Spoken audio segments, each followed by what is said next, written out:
अनिका चिराग की बाहों में रह उसके दिल की धड़कनों को सुन रही थी और उसके सीने पर अपनी उंगलियों से बार बार अपना नाम लिख रही थी। उसने चिराग से कहा, चिराग, मैं आज सेट पर नहीं जा रही हूँ। मैं हॉस्पिटल में मॉम से मिलने चली जाऊंगी बाद में। क्या आज तुम ऑफिस जाओगे? चिराग ने अनिका के बालों को सहलाते हुए उसके माथे पर किस किया और कहा, मेरी आज 2 मीटिंग्स हैं। उसके बाद मैं आज का डिनर मॉम और तुम्हारे साथ करूंगा। अनिका बहुत इनडायरेक्टली बात कर रही थी। उसके कहने का मतलब था कि मैं आज शूटिंग नहीं कर रही हूँ, तो क्या तुम ऑफिस ना जाकर मेरे साथ रह सकते हो? लेकिन चिराग बहुत बिजी था। उनके पास कोई चॉइस नहीं थी, लेकिन वो उसकी मॉम और उसके साथ डिनर करने के लिए मान गया था। और इसी में अनिका बहुत खुश थी। अनिका उठ गई और थोड़ी देर तक बेड पर बैठने के बाद उसने कहा, बहुत लेट हो गया, उठो अब, लेट्स गेट फ्रेश्ड। शमा आंटी ने ब्रेकफास्ट तैयार कर दिया था और उन्होंने देखा कि सुबह के 8 बज गए थे। उन्हें फिक्र हो रही थी कि दोनों सर और मैडम ज्यादा देर तक सोने की वजह से कहीं काम पर जाने के लिए लेट ना हो जाए। इसलिए वो ऊपर चली गई उन दोनों को उठाने के लिए। वो दरवाजे पर नॉक करने ही वाली थी कि उन्होंने देखा कि दरवाजा अपने आप थोड़ा सा खुला हुआ था। शमा आंटी ने अंदर देखा और जल्दी से पलटकर नीचे आ गई। शमा आंटी, जो कि लगभग 50 साल की थी, बहुत शर्मा रही थी। जब वो ऊपर गई तो उन्होंने देखा कि उनके सर उनकी मैडम को गले लगाए हुए थे। चिराग अपने ऑफिस के लिए निकल गया था जब अनिका को काव्या का कॉल आया। काव्या ने कहा, हेलो अनिका, बहुत बड़ी न्यूज है। कल रात रोड साइड कार पार्क करके आरुष और सलोनी कार में ही उन दोनों को पुलिस ने पकड़ लिया और उन दोनों ने पूरी रात जेल में बिताई। अनिका थोड़ी हैरान थी। कल रात चिराग के मजाक में कहे गए अच्छे समय ने सच में आरुष को बहुत ज्यादा गुस्सा दिला दिया था। उसने देखा था कि आरुष बहुत जल्दी में वहां से चला गया था, लेकिन उसने कभी नहीं सोचा था कि वो सलोनी के करीब जाने के लिए वेट भी नहीं कर पाएगा और रोड साइड कार पार्क करके ही। अब ये वो आरुष नहीं रहा था जिसके साथ वो बड़ी हुई थी। अनिका, कल रात जब पुलिस ने आरुष की कार का दरवाजा खोला तब आरुष के कपड़े पूरे बिखरे हुए थे और उसके पास अपनी शर्ट वापस पहनने का भी टाइम नहीं था। उसी वक्त एक रिपोर्टर्स के ग्रुप ने आकर पागलों की तरह उनकी फोटोज ले ली। पूरी रात आरुष और सलोनी जेल में बंद रहे और उन्हें सुबह रिलीज किया गया। और गैस करो फिर क्या हुआ?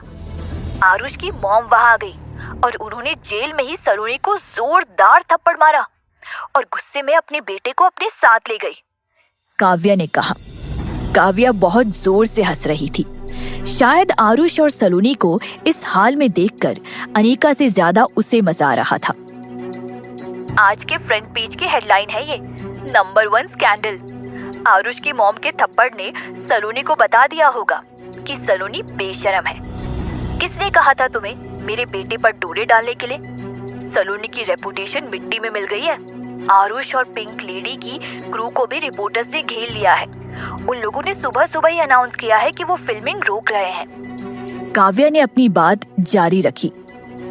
अनिका को लगा नहीं था कि ये बात इतनी सीरियस होगी। वो थोड़ी कंफ्यूज्ड थी।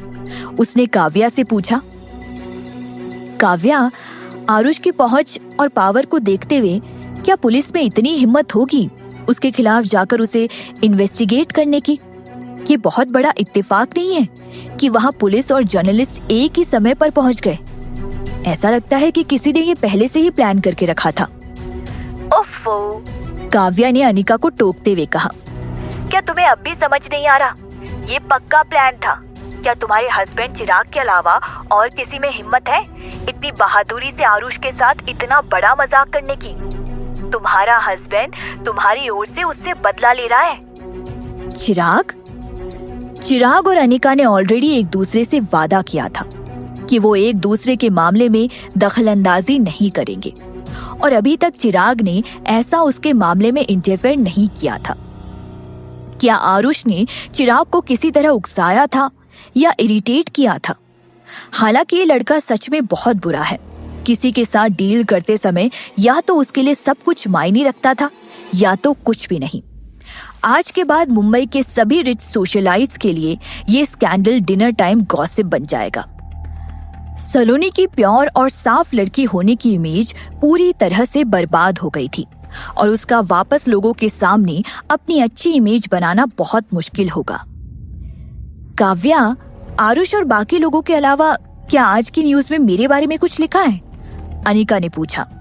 नहीं, मिस्टर कपूर के साथ तुम्हारे डांस करने की न्यूज तो इन सब के बीच में दब के ही रह गई। इस बारे में सिर्फ वहाँ मौजूद लोगों को ही पता है।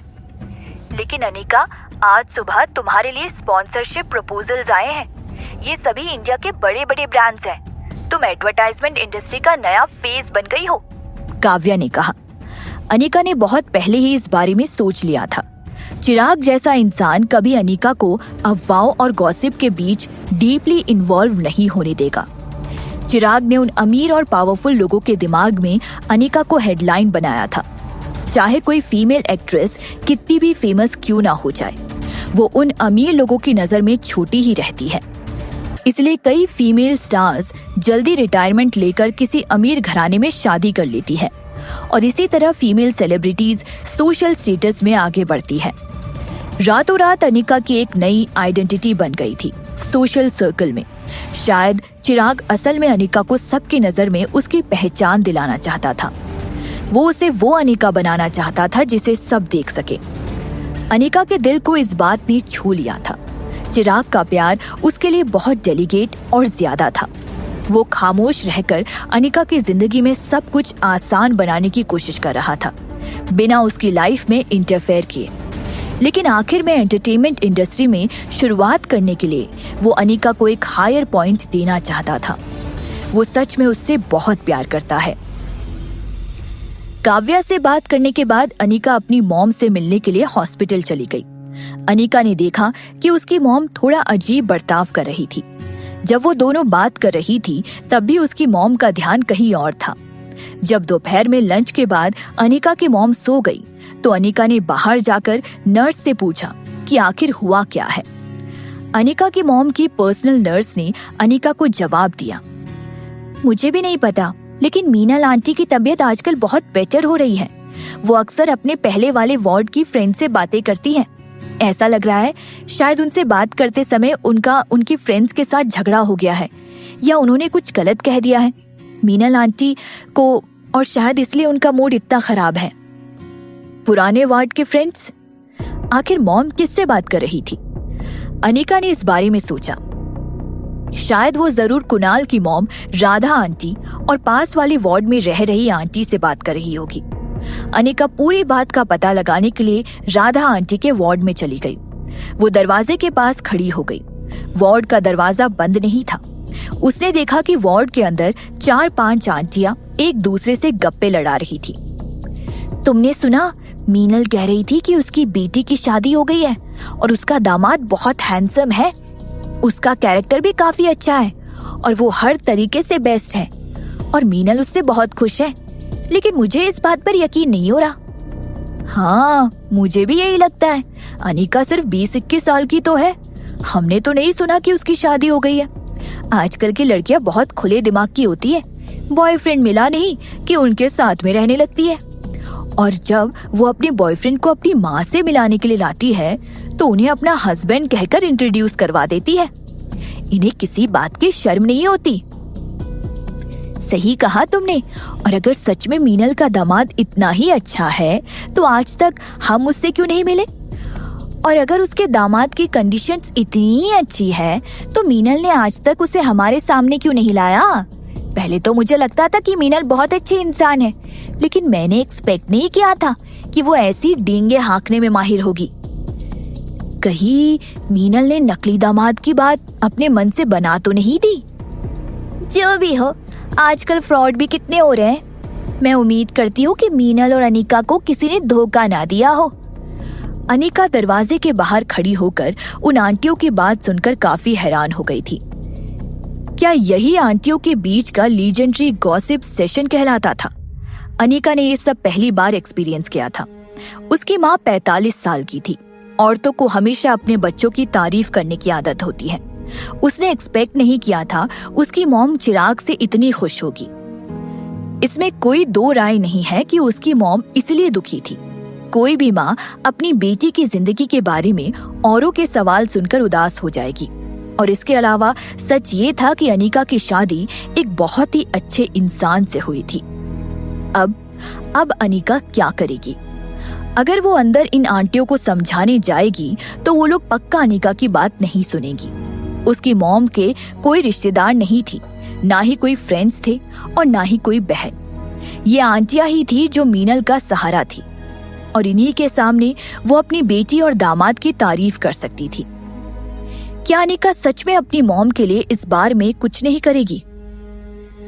अनीका ने एक पल के लिए सोचा और फिर अपना मोबाइल बाहर निकालकर कॉल किया। हेलो चिराग। हाँ, तुमने खाना खा लिया? फोन की दूसरी ओर पर चिराग के पीछे का बैकग्राउंड काफी शांत था। अगर वो अभी कॉन्फ्रेंस हॉल में नहीं था, इसका मतलब वो अपने ऑफिस में होगा। हाँ, अब तुमने खा लिया? अनीका ने चिराग से सेम सवाल पूछा। एक्चुअली सिर्फ ये आंटियां ही नहीं थी जिन्हें ये यकीन करने में दिक्कत हो रही थी कि अनीका की शादी इतने अच्छे से लड़के से हुई है। कभी कभी अनीका को भी यकीन नहीं होता था और उसे लगता था कि वो कोई सपना देख रही है। उसे कभी समझ नहीं आता था कि आखिर चिराग ने उससे शादी क्यों की। अनीका एक ऑर्डिनरी लड़की थी। वो पहले की तरह ना ही अमीर थी और ना ही सोशल सर्कल में उसका कोई नाम था, लेकिन फिर भी वो चिराग को किसी हीरे से कम नहीं लगती थी। उसकी आंखों में देखकर अनीका साफ साफ बता सकती थी कि अनीका के लिए उसकी फीलिंग्स जेन्युइन थी। नहीं, अभी तक तो नहीं। सारा काम खत्म करने पर मैं खा लूंगा। तुम आज कहाँ डिनर करना चाहोगी? क्या मॉम को कोई रेस्टोरेंट पसंद है? मैं शॉमिक से कहकर रिजर्वेशन करवा दूंगा, चिराग ने कहा। अनीका इसी टॉपिक पर आ रही थी। अनीका थोड़ी हिचकिचाने लगी और एम्बैरेस महसूस करने लगी और हकलाते हुए उसने चिराग से कहा, चिराग, वो क्या हम आज का डिनर थोड़ा जल्दी कर सकते हैं? मेरी मॉम की कुछ फ्रेंड्स हैं जो तुमसे मिलना चाहती है।